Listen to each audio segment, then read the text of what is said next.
저희 가족은 중학생, 초등학생 자녀를 둔 4인 가족입니다. 아파트에서 살다가 층간소음 문제 때문에 윗집과 자주 트러블이 생겼지만 달리 해결되지는 않았습니다. 큰맘 먹고 주택살이를 고민하던 중 가격이 잘 나온 택지 땅을 발견했습니다. 아이들이 다니던 학교에서 그리 멀지 않아서 전학을 갈 필요도 없었고 주변에 병원이나 시내 등 인프라도 좋아서 땅이 조금 작지만 합리적인 것 같아 구매하게 되었습니다.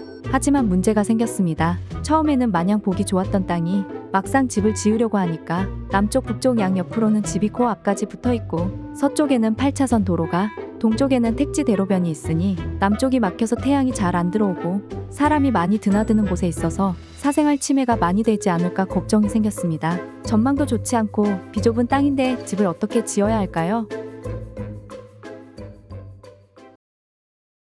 안녕하세요, 건축쌤 구독자 여러분, 건축쌤 박 대표입니다. 오늘은 도시명 주택에 대해서 살펴보겠습니다. 도시명 주택이라고 하면 도시 속에 택지 지구도 있고 타운하우스도 있고 시내에 있는 땅들도 있는데, 그 중에서 오늘은 택지 지구에 지어지는 도시명 주택에 대해서 알려드리겠습니다. 택지 지구가 쉽게 말해서 땅이 다 완성된 상태에서 그냥 건물이나 집을 바로 지을 수 있는 땅을 말합니다. 그게 아닌 땅들은 이제 본인이 개발행위부터 해야 될 업무들이 너무 많기 때문에 택지지구는 이제 건물을 짓기에는 너무 좋죠. 하지만 이제 단점들은 좀 있습니다. 집이 여러 채가 지어지다 보니 한 집 걸로 한 집이 따닥따닥 붙어있는 프라이버시가 조금 침해될 경우가 있고, 택지는 땅을 잘게 자르기 때문에 땅이 그렇게 크지 않습니다. 보통 60평에서 100평 사이인데 그 사이에서 이제 어떻게 설계를 잘 풀어가냐가 가장 중요한 관건이 되겠죠. 저희 하늘주택 홈페이지에 들어가 보시면 하늘기획이라는 카테고리가 있습니다. 그 안에 들어가시면은 저희 기획 모델이 거의 매달 매거진처럼 만들어지고 있습니다. 그 집이 그대로 지어지고 있는 집들이기 때문에 보시면은 이제 많이 도움이 될 것입니다. 그리고 이번에 집은 저희 기획 모델 중에 일산에 지어진 이제 벽돌집을 제가 소개해 드리겠습니다. 저희 벽돌집 같은 경우에는 택지지구다 보니까 이제 건축주분께서 이제 프라이빗한 그런 공간들을 많이 선호하셨습니다. 그리고 땅은 이제 65평으로 작지만 집은 넓어 보이게 요구하셔서 그 부분을 이렇게 해결했는지 좀 살펴보겠습니다. 사실 딱히 조망이 없기 때문에 향을 우선적으로 고려를 많이 해야 됩니다. 여기 같은 경우에는 남쪽에 건물이 딱 붙어 있기 때문에 그 남향을 받기가 상당히 어려운 땅이었습니다. 그리고 동쪽에는 큰 대로변 인도가 있고 서쪽에는 택지 내 도로가 있기 때문에 이 부분을 이제 어떻게 풀어갈지가 가장 관건이었습니다. 그래서 저희는 그 부분을 남쪽으로는 이제 포켓형 중정을 둬서 그 내부에 동남서에 볕이 다 들어갈 수 있게 중정형 내 집 앞마당을 설계하였고, 그리고 동쪽으로는 해가 뜨면서 들어올 수 있는 빛을 받을 수 있게 사람은 많이 다니지만 고측창을 두고 1층 저층부에는 담장으로 디자인을 하였고, 서쪽에는 창을 거의 안 냈습니다. 이렇게 이제 건축이나 집을 짓는 데 있어서 주변 환경들이 제각기 다 다르기 때문에 여러 다양한 문제점들을 잘 해결하고 잘 풀어가는 게 이제 설계자의 역할이겠죠. 이번 벽돌집 프로젝트도 그렇고 건축물에서 가장 중요한 부분이 주차입니다.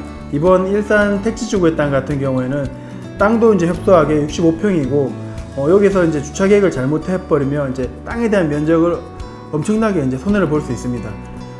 예를 들면은 차가 작은데 얼마나 차지할까 이렇게 생각을 하는데, 주차 라인만 딱 봤을 때 2.5m가 법적인 라인입니다. 그것만 딱 따지고 봤을 때도 약 4.5평 정도 되는데, 실제로 차문도 열어야 되고 차가 이제 들어가고 이제 그 앞에 또 공간들이 있어야 되기 때문에 대략 두 대 정도 하시면은 한 13평 정도가, 작아도 그 정도는 필요합니다.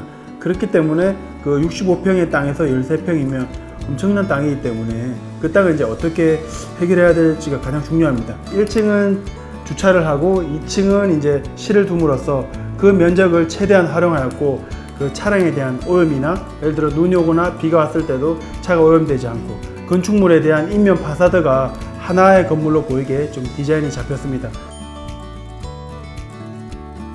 택지지구이기 때문에 집들이 이제 따닥따닥 붙어 있는 형태입니다. 그러다 보니 이제 마당을 앞으로 하게 되면은 이제 사람들이 이제 걸어 다니다가 보이고, 마당에서 놀고 있어도 옆집에서도 보이고, 프라이버시가 침해받는 그런 심각한 문제가 있을 수 있습니다. 근데 요즘에는 이제 중정형이라고 해서 그 앞마당을 내 집 안으로 끌어들이면서 나만의 마당이 생기는 거죠. 그 나만의 마당을 만들면서 프라이버시가 유지되고, 마당을 끌어들임으로써 그 안에 채광이라든지 환기가 훨씬 더 잘 되는 형태를 중정형 설계라고 합니다. 벽돌집의 내부에서 좀 도드라진 부분은 게스트룸 손님에 대한 확실한 분리가 있습니다. 집을 짓고 나면은 파티도 많이 하고 명절 때 손님도 많이 하고 그렇기 때문에 이 집은 애초에 현관에서부터 게스트룸을 분리시켰습니다. 보통 이제 방문으로 이제 게스트룸을 분리시키는데 현관에서 분리시키면 신발을 신고 벗는 공간이 확실하게 나눠지기 때문에 내 집과는 프라이버시가 보호되는 부분이 있습니다. 건축주님의 요청사항으로 분리된 주방을 원하셨습니다. 주방에서 보통 설거지를 하거나 요리를 하게 되면 냄새도 나고 사실 이제 연기도 나오고 좀 지저분한 부분들이 많은데 실 자체를 이제 하나의 주방으로 둠으로써 다이닝과 리빙에 전혀 간섭되지 않는 그런 이제 단절된 이제 분리형 주방을 저희가 설계를 했습니다. 이제 1층에서 2층으로 올라가 볼 겁니다. 이 집에서는 이제 또 특이한 부분이 보통 이제 집에서는 이제 돌린 계단을 많이 씁니다. 집뿐만 아니고 건축에서 돌린 계단을 많이 쓰는 이유는 면적적으로 가장 합리적이고 면적이 가장 타이트하기 때문에 계단에 소비되는 면적이 작게 나옵니다. 하지만 이제 벽돌집에서는 그 르꼬르비제의 건축적 산책로를 저희가 반영시켜서 기역자형 계단을 사용했습니다. 기역자형 계단을 사용함으로써 계단을 올라가면서 산책하는 느낌으로 한 걸음 한 걸음 여유 있는 그런 수직 동선을 저희가 설계했습니다. 그렇게 해서 이제 2층으로 올라오면은 특이한 점은 이 집은 각 방마다 화장실이 다 있습니다. 그리고 이제 1층에 내려가지 않아도 중간에 이제 속거실이 있기 때문에 2층은 이제 개인 사생활이 상당히 보호받는 그런 설계로 각 실을 배치를 하게 되었습니다.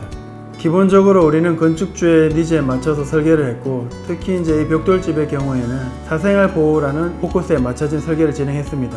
삶의 여유를 찾고 즐거움을 즐길 수 있는 그런 공간을 만들어 드리는 게 설계자의 역할이라고 생각됩니다. 오늘은 도시명 주택에 알맞는 설계에 대해서 이야기해 보았습니다. 앞으로도 더욱더 다양한 컨텐츠로 다가가겠습니다. 구독과 좋아요 부탁드립니다.